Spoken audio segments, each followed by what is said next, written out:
મિત્રો એક માત્ર સાંકેતિક ભાષાથી એ આવો પ્રશ્ન પૂછ્યો છે.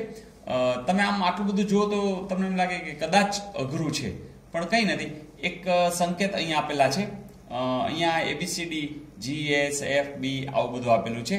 પ્રશ્ન આવો છે, ઉપરના ચિહ્નો તથા સંખ્યાનો ઉપયોગ કરી સ્ટ્રોંગ શબ્દ બનાવવા માટે કયો વિકલ્પ સાચો?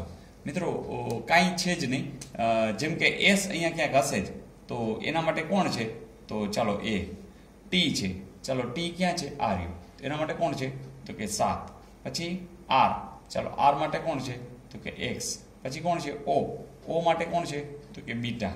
પછી એન માટે કોણ છે? તો કે પ્લસ. પછી કોણ છે? જી, તો જી માટે કોણ છે? 9. જોજો આવું કંઈ છે. આ જ રીતે 7x બીટા આર. તો આટલું સિમ્પલ પણ ક્યારેક પૂછાતું હોય છે. ઓકે મિત્રો, એક વધુ સુંદર ઉદાહરણ. અલકા માલા કરતા વધુ ઉંમરની છે. હવે આવું જ્યારે પૂછાય ને ત્યારે હવે સીધું સ્ટાર્ટ જ કરી દેવાનું. આખી રકમ કંઈ વાંચવાની જરૂર જ છે નહીં, કારણ કે અહીંયા જે વાત કરી એ તમે લખતા જાઓ. બીજું આપણે એક થોડુંક લોજિક વાપરશું કે અહીંયા વધુ ઉંમરનું હોય ને એ ઉપર લખશું, ઓછી ઉંમરનું નીચે લખશું, એટલે આપણને એમને મેં સમજાય. તો ચાલો, અલકા છે એ માલા કરતા વધુ ઉંમરની છે. કોણ? અલકા. કોના કરતા? માલા કરતા. જુઓ જી, અલકા છે એ ઉપર લખ્યું છે એટલે વધુ ઉંમરની છે. ગોપાલ માલા કરતા વધુ ઉંમરનો છે. હવે જો, હવે ગોપાલ છે એ આમ પણ આવી શકે, આમ પણ આવી શકે, કારણ કે માલાથી વધારે એટલે અહીંયા હોય અને અહીં પણ હોય, એટલે કે અલકાની ઉપર હોય, નીચે હોય. પછી આગળ પણ અલકા કરતા ઓછી ઉંમરનો છે, એટલે આપણો ફાઇનલ થઈ ગયો. અલકાથી ઓછી ઉંમરનો, માલાથી વધુ. ચાલો આગળ ગયા. કપિલની ઉંમર રામ અને માલા કરતા ઓછી છે. ફરીથી રામ અને માલા, એટલે કે આ કપિલ. બરાબર? ફરીથી આ કપિલ જુઓ છે. કપિલની ઉંમર રામ અને માલા કરતા ઓછી છે. અચ્છા, અહીંયા રામ આવી શકે, અહીંયા પણ રામ આવી શકે, કારણ કે રામ કરતા ઓછી કહી શકાય.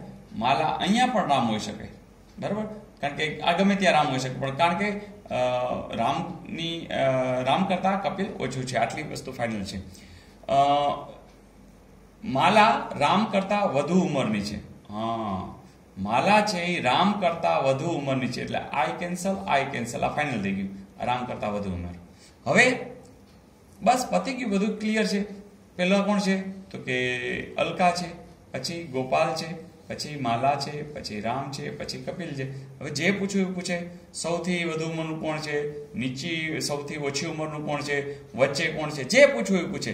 અહીંયા એને શું પૂછ્યું? તો ઉંમરની દ્રષ્ટિએ ગોપાલ અને રામની વચ્ચે. આ રહ્યું ગોપાલ, આ રહ્યા રામ, અને વચ્ચે કોણ છે? આ રહી માલા. ઓકે, તો એનો જવાબ આવશે માલા. ને મિત્રો, એક આવો પ્રશ્ન પૂછે કે એબીસીડીના જે આલ્ફાબેટ છે એની સામે સંખ્યા છે.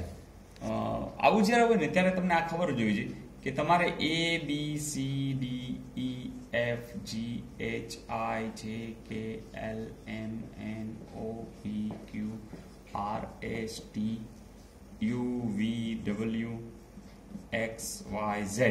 ચાલો, 1 2 3 4 5 6 7 8 9 10 11 12 13 14 15 16 17 18 ને 20 21 22 23 24 25 ને 26. જો 26 26 થઈ ગયા, એટલે આપણી કઈ ભૂલ છે નહીં.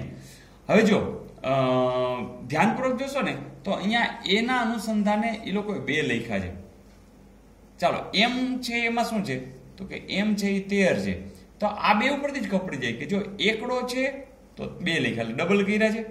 તો આ એમ છે 13 છે, એના ડબલ કર્યા છે. તો ઝેડમાં કેટલા છે? 26, તો એના પણ ડબલ કર્યા જ છે. બસ પતી ગયું.